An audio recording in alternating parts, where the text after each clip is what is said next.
Alright, ladies and gentlemen, welcome to BSG 35. We are live once again, starting with Aeshmah, track in Yomi 80% Kabuki, single run on the PlayStation 5. Take it away. Alright, hello everybody, and welcome to BSG 35 on site. Isn't that exciting? I am. Especially because I get to show this game off for the very first time during a marathon. It's only released at the start of May, so it's not that old of a speed game, which is why the leaderboards are still a little bit of a turmoil because we just constantly keep beating our world records. So we might actually be able to see the world record run today. Let's hope for that. We're going to be playing on Kabuki, which is the easiest difficulty setting out of the 4 difficulties available because it is probably the fastest run. Before we start, I would actually have a commentator for me. Sadly, he got ill before the event happened. So Nash, if you're watching this, I hope you get better soon, and I will see you at ESA. Other than that, there is an incentive running, so there are actually 3 endings you can choose. So if you want to see the Love, Duty, or the Vengeance ending, please donate to that incentive, so we can choose that at the end of Chapter 6, which will happen about 50 to 55 minutes into the run. So, you know, you guys have a little bit of time to watch how this run will unfold and donate money to that incentive. Other than that, I guess we can just go ahead and get this one going because we have about an hour to kill, so let's go ahead and do it. The timer will start once I start skipping the very first cutscene, so as soon as you see that little indicator in the upper right corner of the screen, that will be your cue. The timer. So with that all set, I guess let's just go ahead and game, shall we? Yes, I do want to start a new game. So, I will try to count down the timer. We will start this run in earnest in 3, 2, 1. 手ほどきするは学ぶこと。ゆえに今日は我が先を行こう。ああいうわけよ。しかと見よ。We are in control of Hiroki, the little child on the right side of the screen. And we are being, tutorialized by Sanjuro, our master. Gonna teach us how to 己が身につけし技を見せてみよ。Hiroki. At the start of the game, you only have access to some basic combos that we are gonna show to our master. And there is also another very peculiar thing. 目を離すでない。言っときたりとも相手に背を向けてはならぬ。刀を振ることしか知らぬ者の先は見えておる。守りを固めるのだ。防げ、Hiroki。防ぐのだ。相手の気力がそがれるのを待つは愚か者のすることぞ。風のように動け。さすれば刀にとらわれることはあるまい。Go ahead and concentrate because we have some counter-attack training to do, which takes a little bit of getting used to. There actually was a patch released like a week or 2 back, which changed the timings on the parries and the counter-attacks just a little bit and actually made them easier to perform, which is, you know, always nice because the timing for all of that was very strict from the get-go. Alright, that is the training done. We are now free to roam the world. 先生はいかなる時も稽古を立つことはありませんでした。何か気を悪くされたのでしょう。何をおっしゃいます、ヒロキ殿。あなた様は自慢の弟子でございます。 Other than that, the other little kid following us is Aiko. He is Sanjuro's biological daughter, and ヒロキ殿、愛子様へ一つ手土産でいかがかな。 trading, Sanjuro got called away, and we are now 承知いたしました。 trying to find out what the hell is going on because our master never left us alone during practice. Like that is. かたじけのうございます。 We're just trying to, follow in his footsteps. 何を気にかけているんだい。It's a lovely little child. 間違いねえ。 I can already 早 say, 道がございます。 this 通 game れば is ことになる in や black も and しれ white. ませんが、 There is されどお咎めになる先生もここにはおりません。それほど厳しい父ここでではありません。何をしておる。盗人どもが。ヒロキ殿。 また振られちまったよ、兄貴。今度は何だってんだ。けどけ、足の番じゃ。勝負事は相手より。 If you're a fan of that, this might actually be the game for you. I mean, I've speedrun a lot of Ghost of Tsushima before this, so I just felt ヒロキ殿、 diving into this. 今のは何者かの叫び声でしょうか。いかにも先生がいらっしゃるところに違いありません。逃げろ逃げろ We are about to approach. ヒロキ殿 You can already hear by the gong that we are starting to go. 拙者から離れませんよ。 Because the town is getting attacked by bandits.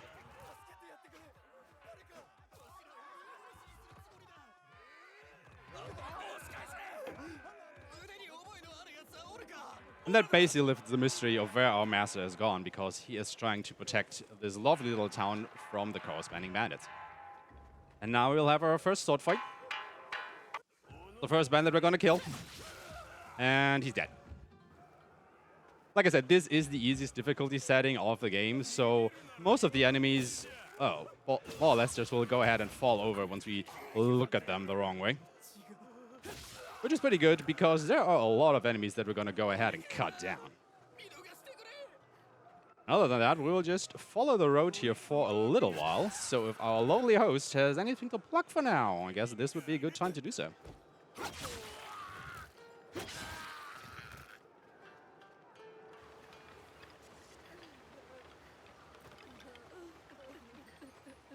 この向こう水なもののふは誰だ。仕留めろ。 So on the way here, we just went ahead and picked up a health upgrade. Because one of the peculiar things with this game is that there isn't actually any kind of chapter select or new game plus or anything. So once you have basically completed the game, it will more or less wipe your save file, and you will have to start over at the beginning again. So that also makes it a little bit hard, I want to say, to practice specific sections of the game. But it just kind of goes with the flow, because the game is actually pretty short. I mean, the speedrun will take us a little over an hour. And if you're just playing it casually, I guess you can expect something between 4 to 6, maybe 8 hours if you just go for all the collectibles and upgrades and stuff like that. But, you know, keep in mind that you will lose everything on starting a new game. And since there is no chapter select or anything, if you have missed something, well, you know, it will stay missed for the next playthrough. But you also won't take any of your techniques or something to a new game plus playthrough. So, you know, it doesn't matter that much. But that also makes routing this game pretty interesting, because you will only have access to certain combat techniques from a certain point in the run onwards. So you will actually see me use a lot of this downward slash, because it comes out pretty fast to take care of these enemies in like one hit. However, we will obviously face some other enemy types later on in the game, where I will start using other techniques to get rid of those guys a little bit more easily. Speaking of the enemies, you have these bog standard bandit kind of guys, and you can basically just run up to them and slash them, because their attacks take a while to get out. In contrast to that, you have these guys with a hat, and they actually have 2 attacks that they can open with. Either one of them is a normal slash, once again, that you can just go ahead and interrupt with your own sword strikes. The other one is if they go for a stab. Now, the stab is a little bit more complicated, because it has a longer reach and comes out pretty fast. So they might actually go ahead and hit you with that, so you have to be aware of that. And with that, we are already at the boss of the first chapter. Now, this is basically a scripted boss. You only have to parry him and do a counter attack, and that will immediately end the run, because you're not really supposed to fight this guy in a proper one-on-one situation, because, you know, you're only a kid. But with chapter 1 done, a couple years pass, and we are now grown-up Hiroki. One thing I forgot is that at the end of chapter 1, you know, obviously our master comes in and interrupts the fight with the bandit lord. And the bandit lord and our master basically kill each other. So we now grew up without parents, without a master, but I guess Hiroki married Aiko. That is like heavily implied at the start of chapter 2, because they are planning how to defend their village from a resurgent bandit attack. So they are, you know, trying to reinforce their town before the bandits come. However, Hiroki hears that another town that is close to them is getting attacked by the same bandits. So he now ventured out with his other samurai to protect that village. However, as luck would have it, all the other samurai get captured, so Hiroki is on his own now. And we are just trying to find all these other samurai so we can go ahead and protect that village. And this is basically where the game starts in earnest, because, you know, we will start getting all different combat techniques now. We will pick up a couple of different ranged weapons. At the start, we now have the shuriken, which we can throw and deal a bit of damage to them, or sometimes, you know, outright kill an enemy, like we just did with the guy in the black and with the blackened silhouette there. However, the shuriken is more a tool of interrupting enemies. It's not really meant to kill them, because starting from here on out, you would need at least 2 shuriken, maybe even 3 to kill enemies, even on the easiest thing. So it's more to stun enemies and basically open them up for attacks. However, since ammunition is very limited, we want to try and preserve it as much as possible for points in the run where we actually need. Coming up, we'll get into the mines, and this is basically the second opportunity in the run to kill enemies with means other than your sword. However, we're actually not gonna do that like at any point in the run because it would take time for us to do so. Like you can spin that wheel there and you can already basically see those rocks on this palette in the air. And that would just go ahead and smash all these enemies. And you would be able to free a prisoner that they've held captive there. But yeah, we're speedrunners. We don't particularly care about freeing people that are not crucial for the plot. So yeah, bye dude. Sorry about that, but we are a bit on a mission here. Let's just go ahead and get the show. Yeah. Yep. That was actually interesting that that guy immediately died from that shuriken. I've never seen that happen. Opportunities for improvement. Anyway, we are getting introduced to armored enemies now. These guys can take an absolute beating. So what we want to do is we want to stun them. And once they are stunned, you can then instantly kill them with 1 hit. So we have unlocked the light, heavy attack a little bit earlier. And if I land the heavy strike, that will actually stun an enemy. Now, another thing you can do when you have stunned an enemy is to go ahead and execute them. And if you execute an enemy, you get a nice little, quite brutal animation of Hiroki, dealing with the enemy. But more importantly, it will also always restore a little bit of your health. So if you're on a low health situation, you want to try and get the stun attack out, just so you are able to replenish a little bit of your lost health. However, once again, we are playing on Kabuki difficulty, which is the easiest difficulty setting, so we are probably not going to need to do that ever, because obviously the executions also take a little bit of time to, well, execute, and you don't want to lose time doing a speedrun because you're doing that. Have time for some donations? Sure, go ahead. Right, we have a donation of Thomas OB, €3. Let's kick off. Greets from Boiling Hot Switzerland, currently 39 Celsius. And also a nice €10 donation from The Botanist.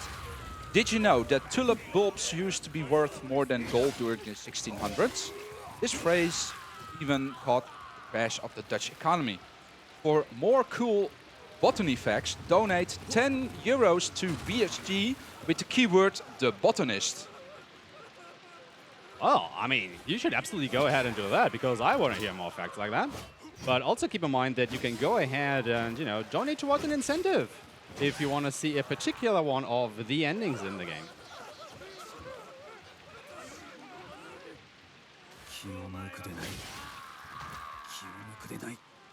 Alright, we're just gonna stand at the end of this pier here so we can surprise these enemies once they come on screen.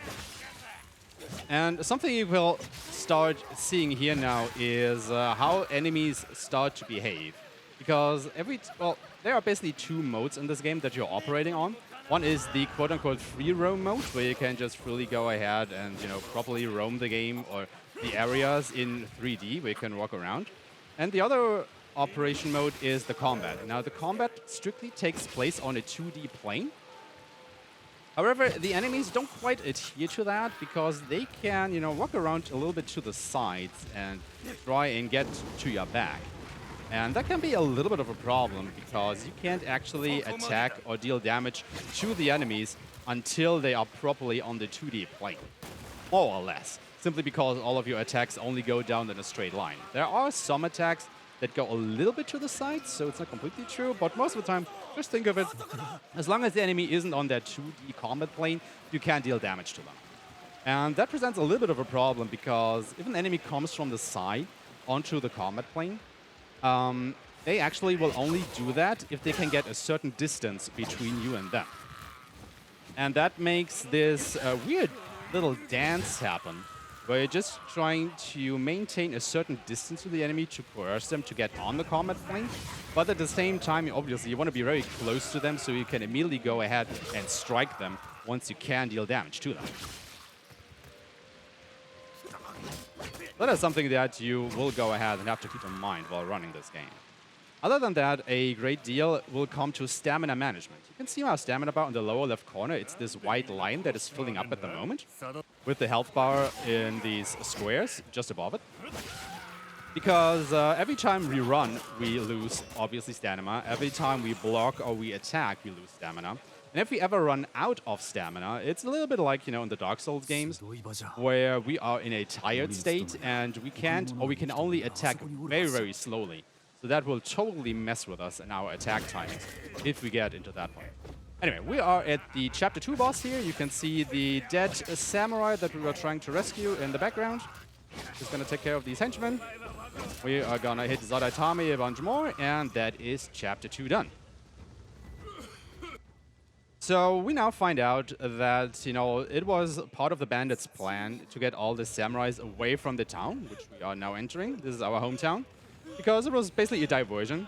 The bandits wanted all these samurai of this town gone so they could, you know, invade at their leisure and, you know, set it ablaze. And, yeah, well, I guess you could say they did a pretty good job of that because this town is looking absolutely banged up. So now we are obviously just trying to hightail it back towards our dojo and save Aiko because, you know, she was in charge of the defenses in this town. So let's see how that will play out.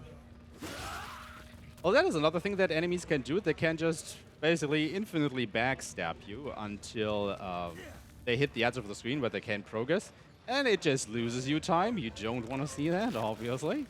Well, that will just happen from time to time.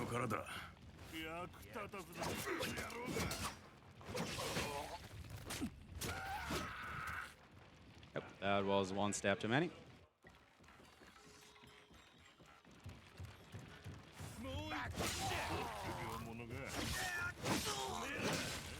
Another thing that you have to try and see, he is just not having it. He was just going all the way back there.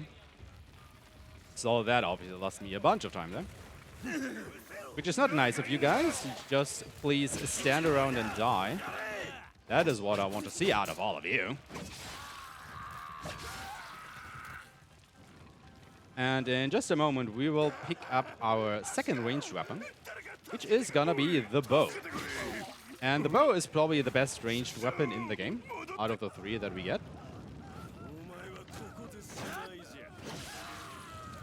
Because it will deal a bunch of damage, and more or less instantly kill every enemy that we come across, which is great. That absolutely helps with a lot of the fights, because you can't just go ahead and do that to all the armored enemies now. And, you know, save a bunch of time, because normally you would have to go ahead and hit them with our light, heavy attack. We basically don't have to do that anymore as long as we have some arrows, because the arrows simply kill them. Speaking of which, we're going to pick up some more here. And now you absolutely have to stand here and wait for this first hail of arrows to come down. Because if you were just to run out of your cover there, those arrows, even if they wouldn't physically hit you, it's just a huge death plane that is going on there, so you will always instantly die if you step out of cover there before those arrows have come down. Obviously, we don't want that. So we just wait and cover a little bit. Shooting another armored guy, getting rid of this dude. And you're on our merry way. Time for some donations? Go ahead. Right, we have 2 donations. One from Anonymous from 10 euros. Thanks to Aeshmah to represent track to Yomi Speedrun. Good luck, buddy. And also a 20 euro donation from Nashlax to the king of samurai games. Good luck on the run, Ash. You got this. We're centering our spirit energy, sending our vengeance. Wish I could be there. Much love. So I guess this went towards the vengeance incentive? That is correct. Ah, thought so. 20 euros on the vengeance. Correct. Keep in mind, guys, there are 3 endings to this game, and by donating money, you can choose which of these endings we're going to see at the end of the run. And you should have about, probably about half an hour left to get this money in. So Vengeance is actually the, well, I mean, you could probably call it the worst ending in a way. So, if you are in the leagues for a bit of a better ending, maybe, depending on your personal preferences, obviously, get those donations in so we can maybe see the love or the duty ending. I've heard that the duty ending is pretty cool.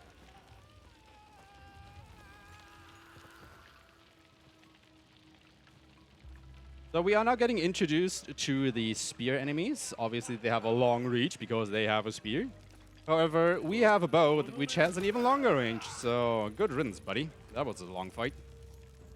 Very hard mini-boss, obviously. Gonna grab some more stamina upgrades. Now, once again, we are able to pick up all kinds of upgrades during the run, which we can increase our quiver size, so we can hold more arrows. We can increase our shuriken capacity, so we can hold more shurikens. We can increase our health. We can increase our stamina, and we'll also get a lot of different combat techniques along the way. However, we will basically pick up none of them, except the stamina upgrades and a couple of combat techniques here and there. Because, as I explained a little bit earlier, stamina management is very crucial during this game. So we do want to have a lot of stamina if we can, or at least, as much stamina as we can reasonably get without having to go out of our way. And because later on, we will fight some beefier enemies, and you do not run out of stamina while fighting these guys.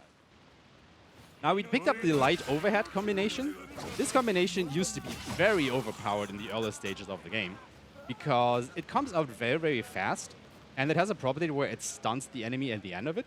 So especially on higher difficulties, you could get this fast combo out, the enemy would be stunned, and they could just go ahead and execute them to not only regain your health if you needed it, but also to just outright kill the enemy. Because especially on Ronin difficulty, which is the quote-unquote hardest difficulty of the game, the enemies have a lot of health, so fights would take a long while to get through. And just repeatedly stunning them and executing them would just cut that down by a significant margin. However, in the recent patch, the ability got changed a little bit, so it now doesn't stun anymore, it just outright kills the enemies. Which, on the one hand, it saves even more time, but on the other hand, it doesn't stun the enemies anymore. So you wouldn't be able to regain your health if you were low on it. So that's supposed to be a little bit of a problem. But I haven't run Ronin difficulty ever since the patch dropped, so I can't yet completely comment on how it would change that particular speed. Nope.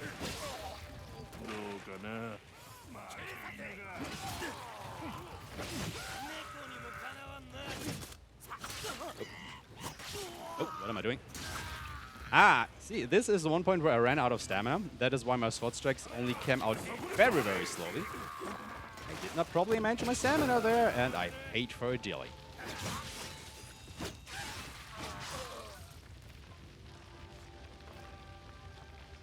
Now we are fast approaching the end of Chapter 3. Keep in mind, the game has 7 chapters in total. So we are, fast approaching the halfway point of the game already. Pick up some more arrows here, please. Thank you. And then the great twist. The bandit overlord attacking this village is none other than Kagero, the boss of Chapter 1. And now we lost, and we died. So, well, sorry guys, I guess that's the end of the game then. Well, obviously not really, because this is supposed to happen. You are supposed to lose this fight against Kagero, because he is a very beefy enemy. Like, if you were to fight this guy normally, I guess he has more health than the boss of the last chapter of the game. Because if you actually do manage to beat him, you got a secret ending that you can unlock at that point. And that is actually also a other category that we have opened on the leaderboards. So, if a 1 hour speedrun might be a little bit too long for you, there is this one that only takes a little bit over 20 minutes or so, if you want to run that instead, if you're interested in doing this. But since we are playing the full game, obviously our run doesn't end here. Now, theoretically, you could also beat Kagero on a normal playthrough, or on a speedrun playthrough of the game, because yes, you do get the secret ending if you beat him, but the game also still progresses normally afterwards, just as a sort of, well, you got the secret ending, but you didn't beat it completely, so let's just continue on with the game and ignore that ending that just happened. which is actually a kind of nice thing because you wouldn't have to start the whole game over just to continue on. Because once again, there is no chapter select or anything in this game, so you would have to start all over. Just think of it as that one secret ending you can get in Fury, if you know that game, where instead of fighting the 6th boss, I think it was, the song, you just basically hang out with her until all of eternity. And that ends the game and you have to start all over. Kind of the same deal here. Just that, you know, the game continues on. Anyway, yeah, we are kind of dead now. And we are in this sort of purgatory area. Not really dead, but also not really living anymore. And we are fighting these very weird enemies who are making a fool of me. Because on the one hand, these are very easy enemies because they tend to just go ahead and rush you, which is very good because you can just stand in place and wait for them to come at you and then strike them down with your sword. But on the other hand, they have a tendency to just take you out or just very, very slowly walk towards you. And you can't really tell what they're going to do at first glance. So you just kind of have to, you know, feel it out in a way. And these are now the armored tainted enemies. Obviously, they're a little bit beefier than the normal ones. So we just go ahead and shoot that guy with an arrow again. Unlocking a new technique in the process.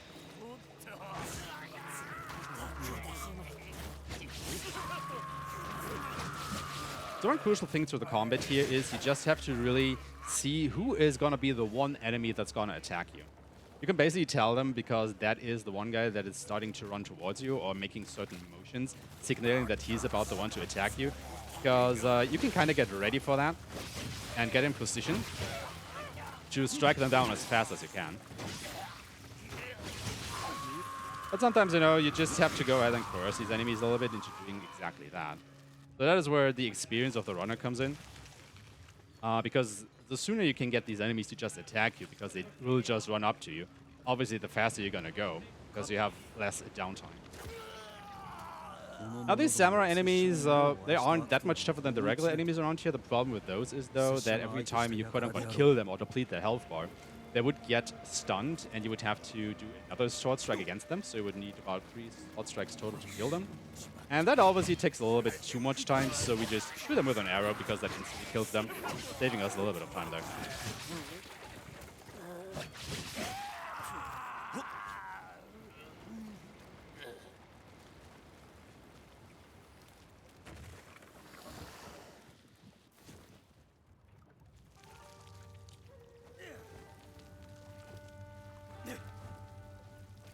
Another thing that you might have noticed that even though this game is quote-unquote only in black and white, it just looks really, really good. Like, it has a very strong art direction. All the environments and stuff look just, I don't know, just gorgeous. And part of that is that this game, as far as I'm aware, was actually developed in color. And then they just went ahead and put a black and white filter on all of it, so it actually gets a, you know, proper black and white look, as if it was shot on film back in the day. And if you're playing this on PC, there is actually a mod that is either in development or has been fully developed now, which puts the color back on, or rather gets rid of the black and white filter, so you can go ahead and play this game in full color mode on the PC. So, you know, if you play this on PC, definitely play it in black and white first, because I think that is just the most authentic experience you can get out of that. But afterwards, go ahead and play it in color, because I've seen screenshots of it, and it just looks beautiful. Like, it might not completely rival Ghost of Tsushima if you're familiar with that, but it's probably the next best thing that you can get out of this. If you are, you know, into this samurai aesthetic thing. So here we picked up our third and the last ranged weapon. It's the Otsuzu, which is basically this huge hand cannon that you can now use. The problem with it is, or rather, what you can do with the Otsuzu is it pierces enemies. So if the enemies have lined up, you can actually take one shot and kill a couple of them with one shot, or at least damage them. However, the caveat is that the gun is very slow, especially if you have to reload it. And as you see, enemies don't exactly tend to line up a lot. Now, most of the time, it's one enemy on either side of you. So the added benefit of having it pierce enemies is really just lost on it. That just kind of disqualifies it for a proper speedrun. So yeah, sorry gun lovers, but you will never see the Otsuzu in action. And I've never used it during any of the categories that I run for this game, which is pretty much all of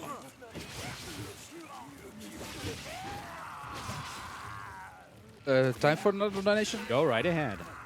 All right. It was me, Yura, the anonymous donation. Much love to Aeshmah. Good run, bro. Thank you so much. Yura is actually the current world record holder in this category. He and I are battling each other fiercely on the leaderboards right now. Just like in the week leading up to BSG right now, I think we set like 4 new world records in this category alone, which was pretty wild. Like both of us played the game on Wednesday evening. Me getting ready for the marathon, he just trying to get the world record back from me. And I beat his time, he beat my time, and he beat my time again, and then I nearly beat his time again if I hadn't whiffed the last hit on the final boss. So that was a pretty wild night for the leaderboards for sure. So yeah, huge shout outs to you, buddy, and I will definitely come back for that world record. Sooner or later, maybe today, who knows? We'll know in about 20 minutes.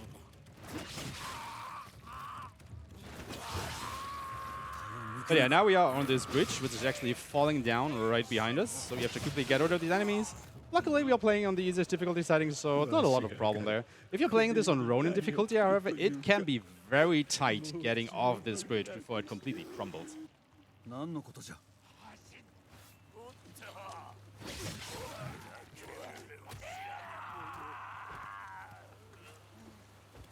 For this enemy to come down from the rooftops. Oh.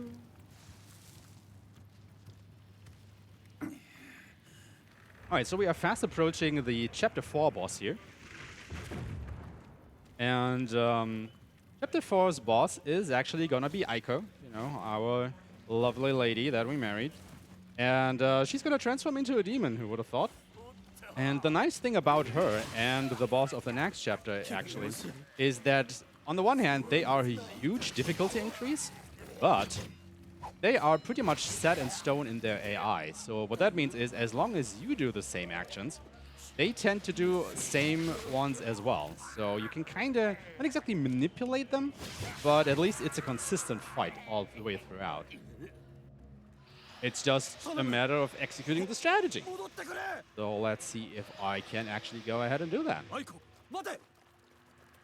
Taking a safety shrine here. These are actually the checkpoints that you can get. So this is Aiko. She changed a bit since we last saw her. We're gonna roll behind her. Hit her twice in the back, twice in the front. Chase her over. Hit her again. Hit her again. Tank the hits. And then we're not gonna get the last hit. Oh. Ah, come on, lady. Sally, that was a little bit of a slow fight there. Because I didn't get the proper hits in at basically before she went and jumped away.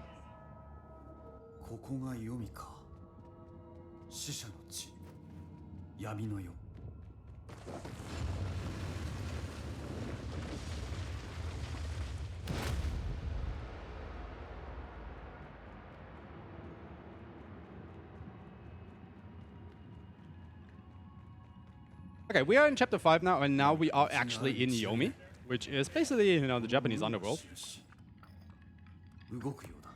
And while this is going on, it would behoove me if I would actually go ahead and look at the solutions for these things right here. I kind of forgot to do that at the beginning. That's not great. Luckily, I do remember some of them. And since we are in the underworld now, of course, we are going to start fighting ghosts. And these are basically the more or less toughest enemies in the game, because there are a lot of variations of them that all have some, well, basically unbefore-seen abilities. Because, you know, there are ghosts. The developers are able to bend the rules a little bit with these guys and make them, you know, tougher and have actually some kind of mystic abilities, or not exactly abilities that humans could use. So the fights are gonna get all the more interesting from this point onward. So hopefully, we'll see very little of that. Because, you know, speedrun.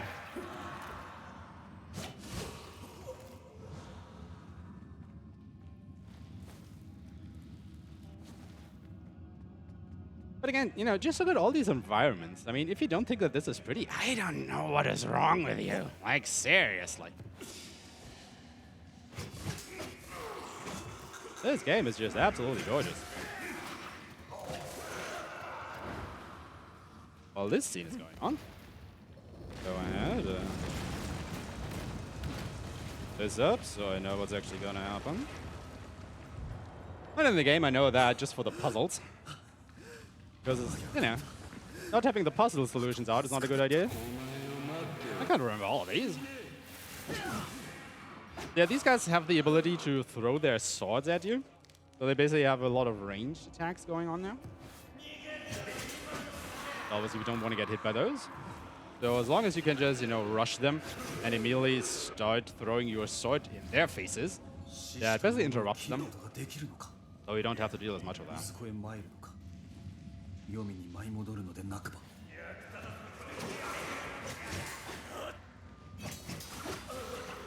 Dodging my sword strike.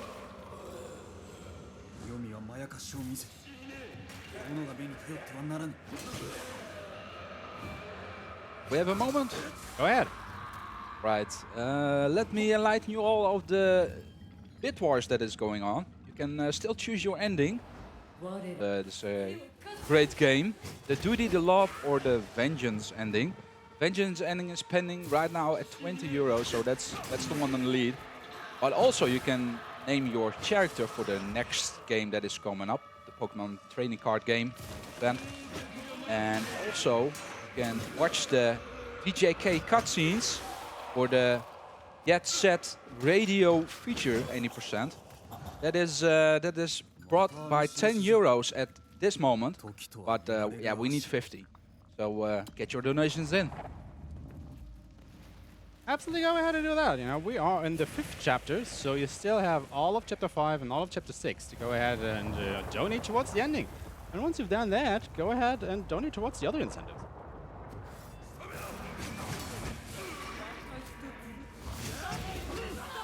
I mean, at the end of the day, this is what all of this is about, right? We're here to having fun, watch some cool speedruns, but also, you know, collect money for charity.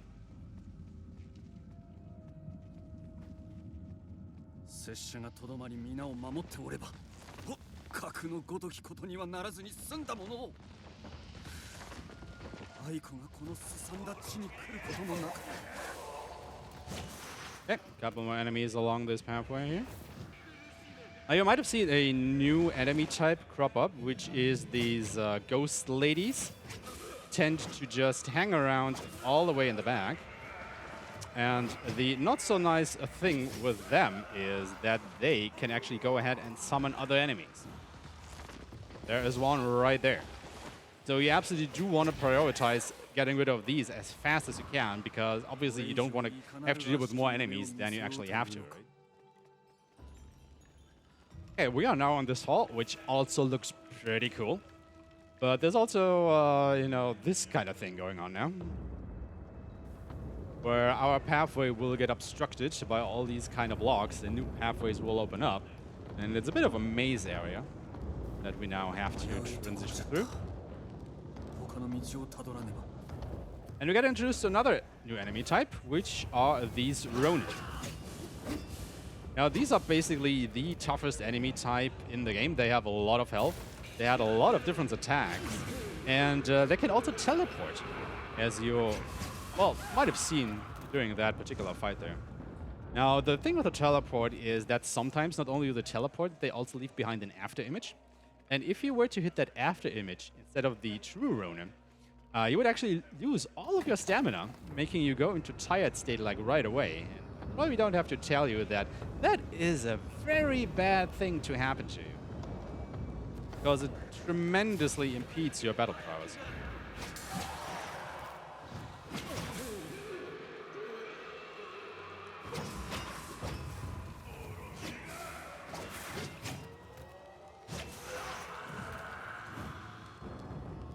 All the combo attacks that we do, they work off of pretty simple button combinations. Most of the time, you just have to, you know, put in a certain button string to execute them. Some of them, but also rely on you pushing the analog stick in a certain direction. The problem with that is that holding forward and pushing the light attack makes you do a stab attack. And while that may sound good on paper, the stab is actually pretty slow. And I would rather do a other combo attack than the stab. And basically every time you see me do the stab, I was a little bit slow on letting go of the analog stick to have it return to a neutral position, so I can actually do a proper combo that I want to.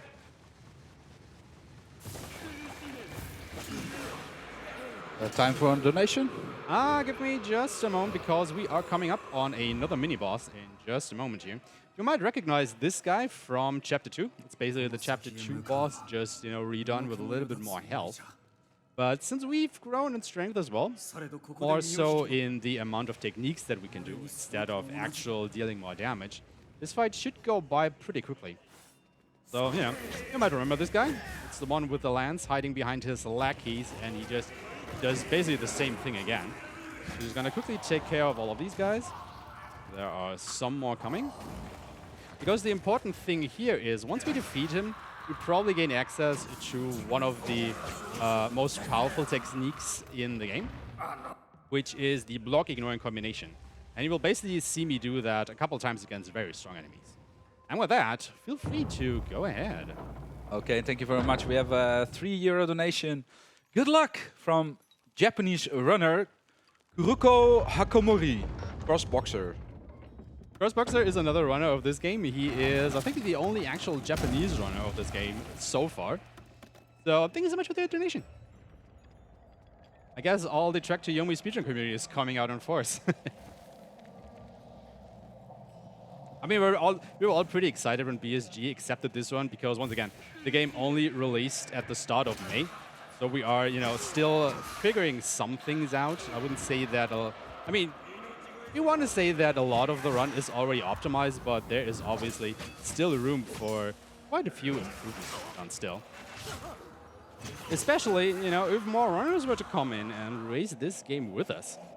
If you think that this looks fun and it's in your time frame, go ahead, join the Speedrun Discord for it. We are happy to help you out with everything that you need to know.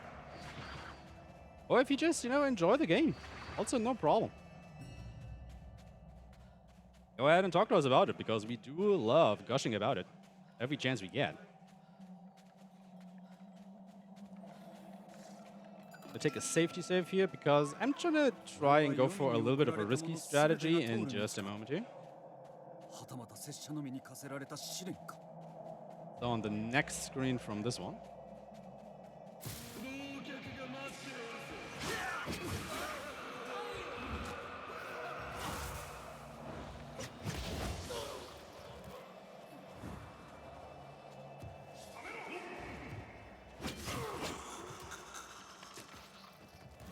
What we're going to do here is we have to fill this basin with water and then cut the boat free.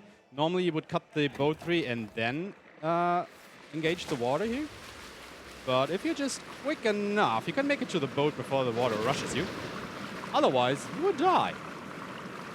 Obviously, we don't want that to happen.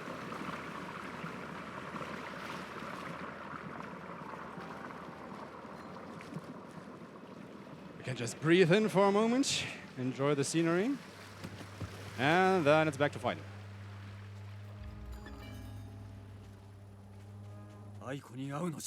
The one thing that I find annoying personally is the thing that even though you have ranged attack options, you can basically only use them on even ground, because, you know, you kind of see this slope that we are on here.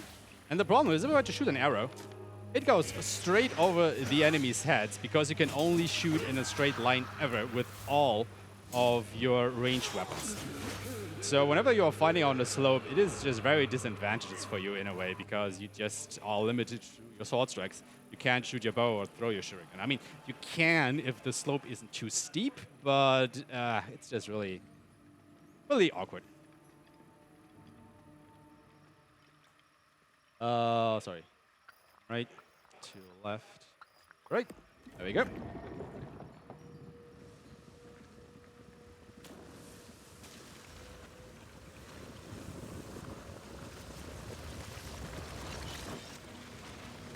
stand on this button here to make the second part of the floor appear, otherwise we would fall in this bottomless pit here. That is there, we can cross.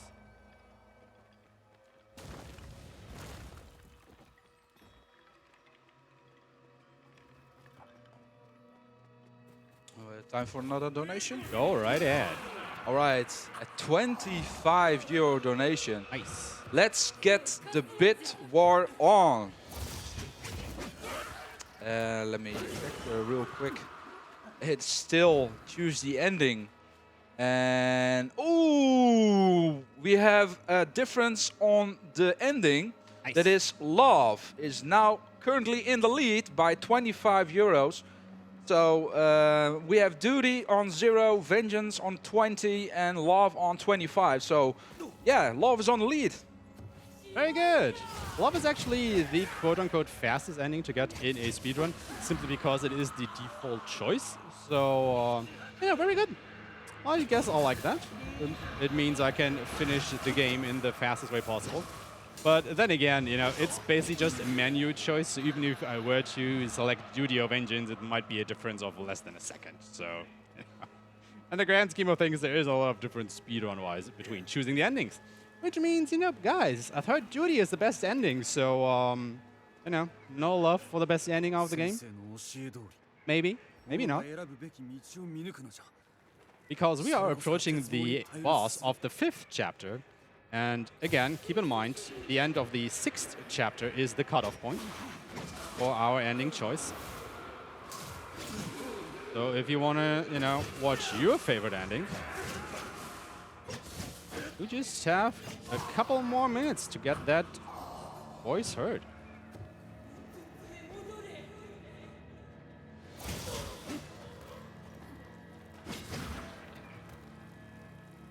So at the end of chapter 4, we fought Aiko, you know, our love, our lady. So who's gonna be the boss of chapter 5? Who could it be? Who was another very important character to us so far? Anybody remember? I think maybe?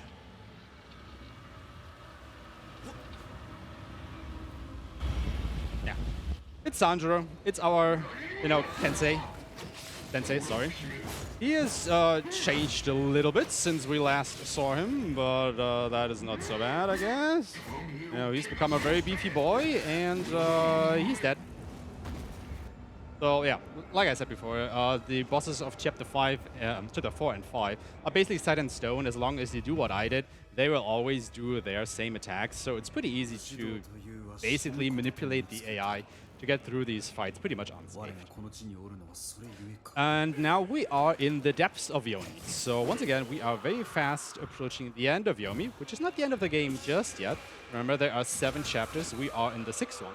However, in just a while, I will have to cut off the donation incentive for where you can choose your ending. So be sure to get that in if you want to snipe the... Ah, God. Well, that has never happened before, and now you actually get to see what happens if the Ghost Lady goes ahead and summons more enemies that I have to go through. Can I coerce you to come over? Now, how enemy spawns happen is that they are basically, well, based on your position on the screen. So it's kind of a strategic option to not advance too far into a screen, but rather wait until the first wave, so to speak, of enemies has spawned, and then only make the second one appear.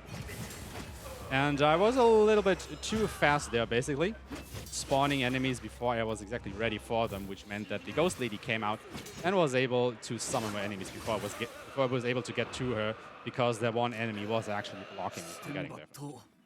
Do we have time for donation considering the bit war? Go ahead, always. All right, we have a 30 euro donation from Hab keine Name.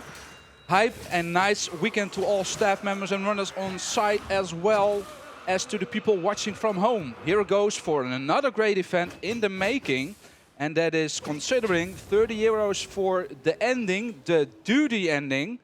So we have now 30 euros on the duty ending, and it is currently on the lead. Nice. Keep it coming, guys. Still have a couple more minutes to get more donations in, because we are not quite done with Chapter 6 yet. It is one of the longest chapters in the game. It's also one of the most interesting chapters, definitely visual-wise, because we will be seeing a lot of different environments while we go through Yomi here. So, you know, get those donations coming. This has been a pretty good bid war so far. Yeah, we have another donation in. Go ahead. We have a donation from Anonymous, 25 euros. Trek to your mom. And that is to the love ending also. So the love ending is currently now on the lead of 50 euros. So we are switching from vengeance to duty to love, and we are currently now having 50 euros on the love ending as the lead. I mean, that is exactly what you want to see, right? Start off the marathon strong with a bid war like that, where everybody just goes nuts on the choices that you can do. Because they are really good choices, you know. Choosing between love, duty, and vengeance, I mean, that is something that a lot of people, at least in that era, had to do. We are picking up another stamina upgrade here, which is kind of hidden in the foreground. It's actually another really interesting thing is, you know, because of the black and white aesthetic, all the items that you can pick up actually have a little bit of a glow to them.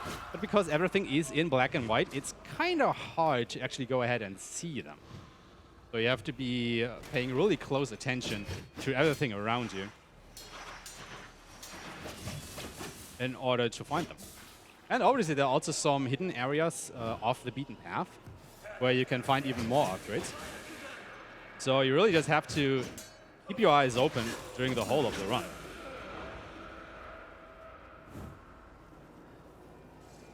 And now we have some pretty big portals that we have to go through. Now, I don't know about you guys, but I'm also always a little bit reminded of the Black Portal of Warcraft when I see that. I think it was called the Dark Portal. Oh my god, I'm getting our Warcraft lore mixed up. How could I? Anyway, archers. We hate archers. They're just standing there in the background, shooting arrows at us. Like the bastards. How dare they? Nothing we can do about it, but, you know, try to dodge their hits. Maybe shoot an arrow ourselves at another guy.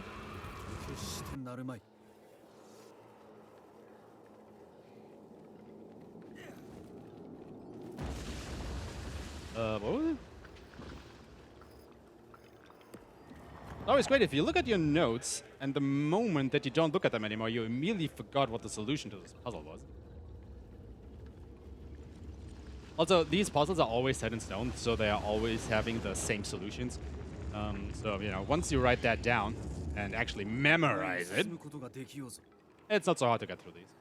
Otherwise, if you want to try to figure out them yourselves, you basically just have to look around the environment, and you can see these big kanji plastered on the walls and other objects in, you know, the area. And you basically just try to match those to the symbols that you can find on these wheels. And that is basically the puzzle.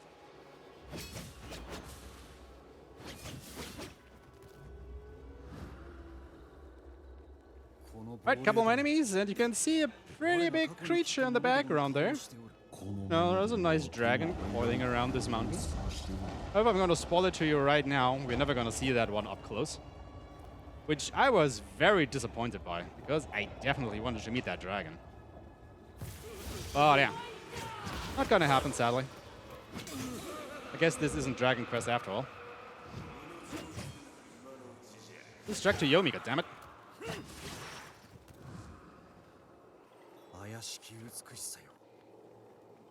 Arrows. I'm immediately gonna use to shoot these guys. I have a quick question. Go ahead. When is it time to close the bid war? I would say in about 3 minutes or so. Okay, we have 3 minutes left for the bid war. All right, good to know. So we have Love in the lead with 50 euros. We have Duty on second place with 30 euros. And Vengeance, last but not least, for 20 euros. So choose your ending now. Get your donations in. So basically what will happen now, we will go into this temple. And then we will do some, well, dimension hopping kind of stuff. And after that, we will face the 6th boss. And that is where we have to make our choice. And I will call for the cutoff a little bit before that. So, you know, once this island hopping starts in just a moment, with every island hop the cutoff for the donation, for the bid war rather, is just getting closer and closer to an end. In the meantime, we have another puzzle here. You have to activate these obelisks in the correct order.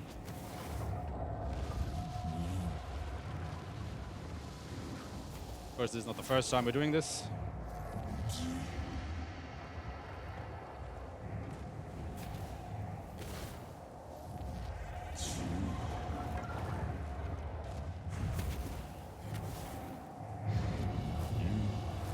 And there we go, another portal. So now begins a very interesting section of the run, at least visually. You know, you see this big tornado thing in the background. And we are basically gonna go ahead and teleport right into it. Once again, we are fast approaching the end of Chapter 6, so if you guys want to see another ending, now would be a very good time to donate.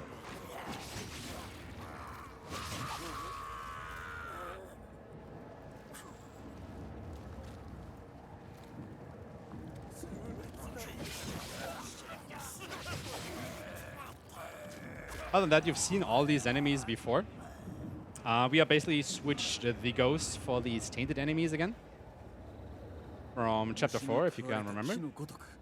And we are basically gonna go ahead and jump through a whole bunch of different sections of the game that we have been through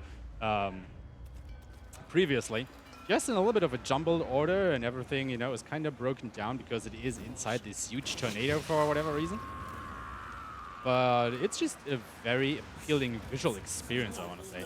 For some reason, it reminds me a little bit of crumbling Farum Azula from Elden Ring, if you've been there. Also, guys, see, this is what I mean when I say sometimes these enemies just don't know what they want to do. They just endlessly circle around you. And it can be a little bit annoying because it just loses your time. Like, really? What the hell even was that?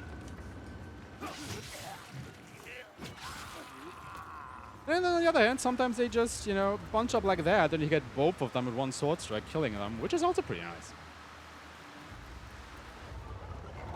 Okay, that's this area done. We now jump right into the next one.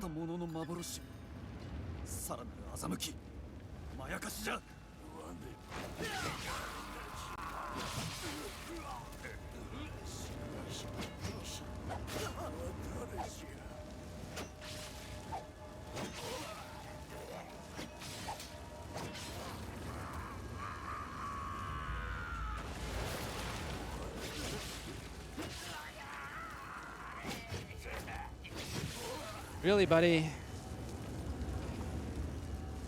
If they want to, they can be really fast with their backstabs.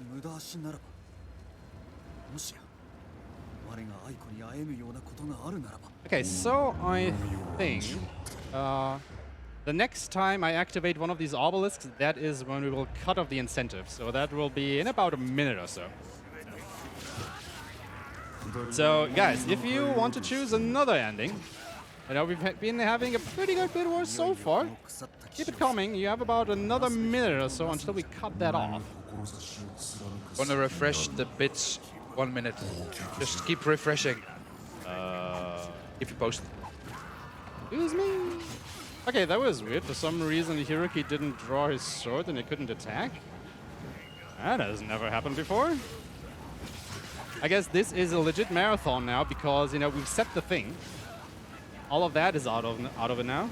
All the other runners can breathe a sigh of relief.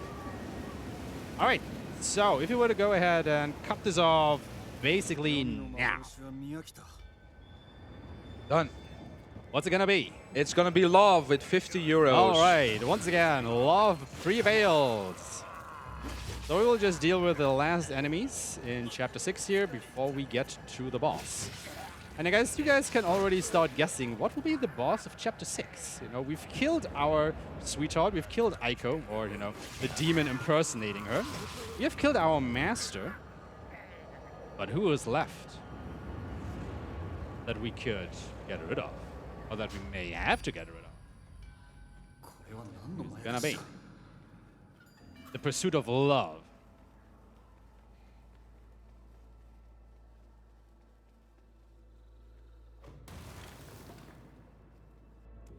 Well, it is ourself, of course. So what we're gonna do here is we're gonna try and stunlock him with this sword combination. And that was the fight. Didn't quite work out, but it still worked out. So we will choose love. There we go. So the love ending is now locked in, and we have basically returned from our trek to Yomi. We are now back in the quote-unquote real world. And, you know, we're still on a mission, right? We still weren't able to defeat Kagero, the guy who burned down our hometown, who killed our master, who killed our loved one. So, yeah, well, we haven't chosen the vengeance ending. We still have to take care of that guy because he's a bastard. So let's retrace our steps through basically chapter 1. If you've been paying close attention, you will actually see a lot of the areas from chapter 1 that we basically retread in a little bit of another order. So it's really a nice callback to the start of the run when all of this was still intact. Obviously, it's looking a little bit different now on the one hand because it's half destroyed. On the other hand, you know, some years passed between chapter 1 and the rest of the game. So the town has actually evolved.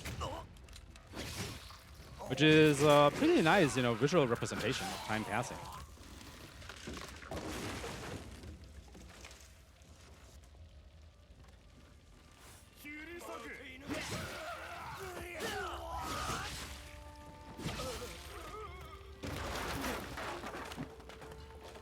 So obviously we will face some very tough enemy combinations here. A lot of spearmen or archers in the background that will start shooting at you, a lot of gunmen, a lot of armored enemies, and even a completely new enemy type that we will face in just a moment here. Oh, whoops.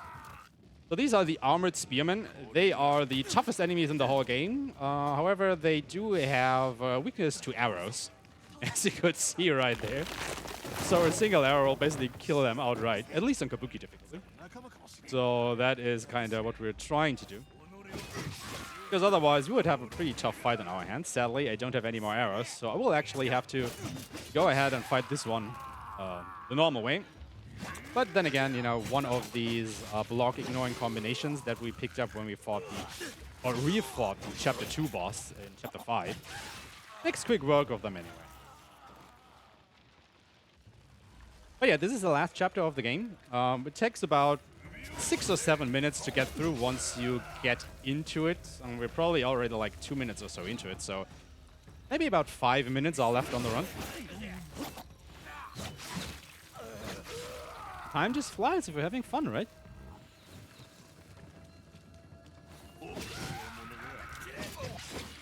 There are these guys. Not forget about this guy. This time, I always tend to forget about this particular armor guy for whatever reason. I just can never remember that he is there. Luckily, he spawns all the way to the left of the screen. That is not the guy that I want to shoot.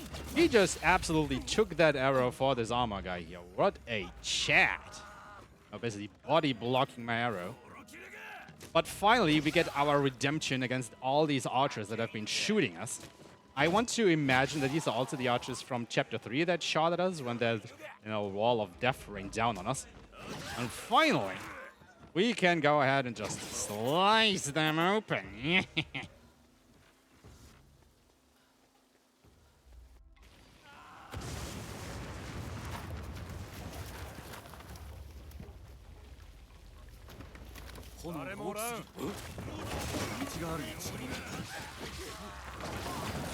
Alright, these are the last normal enemies in the game. So it's basically the last fight that we're gonna do before the final boss fight. We just get rid of all of these, shoot an arrow, bye dude. And from here on out, it's a straight shot to the final boss. So I guess we have about 2 to 3 minutes left here. Because there are some more sections coming up, because we are at the end of the game. And the one thing that we haven't seen so far, I mean, we've seen a lot of sword combat, we've seen a lot of beautiful vistas, we've got a lot of story if you had watched all the cutscenes. One thing they haven't seen so far is explosions. Because obviously, somebody on the development team probably thought, you know what we need? We need to show off our physics engine at some point. And that is what they're going to do in just a moment here. So, this is now Trek to Yomi as directed by Michael Bay. 「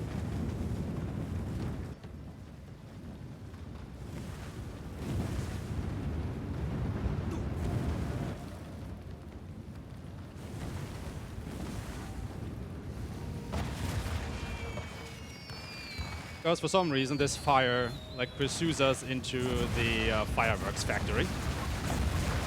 Because obviously it does.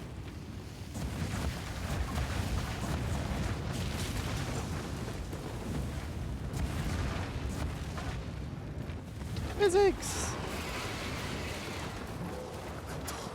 Alright, there we go. That was the physics engine of the game.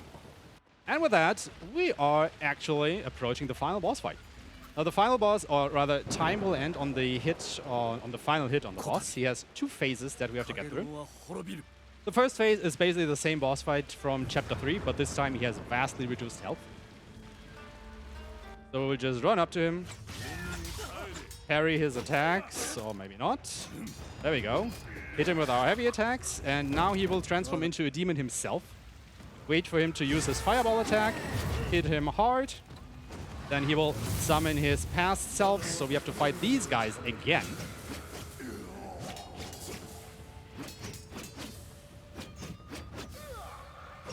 We get rid of these, then he will come back. Oh, right. Wait for his fireball, and time. And now we enjoy the ending, because you guys donated for that.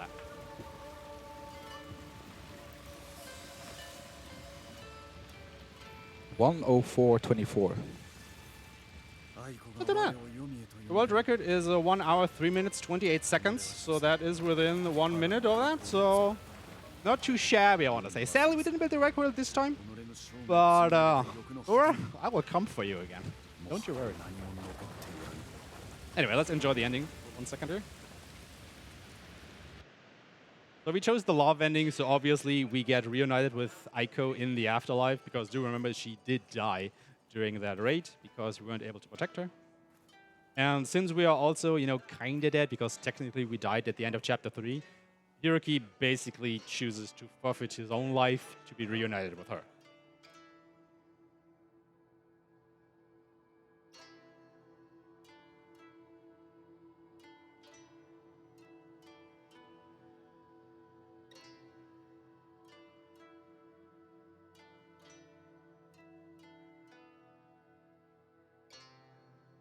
And they now spend eternity in Yomi together. I guess. Anyway, everybody, that is the run. This was Trek to Yomi. Again, this was the first time this game was shown off to an audience. Very honored to be here, to be able to, you know, to open up this marathon. Thank you so much for your donations. Thank you for the organizers for having me here. If you thought that this, you know, looked nice, you know, that you want to see more of that, I will actually run this game again during ESA. However, that time, I will run it on Kensei mode. Kensei mode, as you can read right here, for those who want to switch things up, everything besides bosses can be defeated with a single hit, including you. So if you've ever played stuff like Devil May Cry on Heaven and Hell difficulty, you kind of know where this is going. So this is going to be a treat. I will do it during ESA, so, you know, in about a month's time or so, you can watch that there. For now, though, we just started BSG 35. This was the first one of the marathon. We're just getting started, so stick around, because we have a whole weekend planned out for you with a lot of awesome speedruns. Good luck to all the runners. Enjoy the weekend, everybody, and that's all of it from me. Hope to see you soon. Thank you so much, Aeshmah, for that awesome run. Only 1 minute towards world record. Yeah, that's amazing. Well done, job well done. All right, you were mentioning Devil May Cry in the process with the amazing difficult mode. That's why I'm going to make it easy for myself. I'm going to go take it easy on easy automatic later on this day. So thank you again for having that amazing run in, and yeah. See you later, guys. Bye-bye.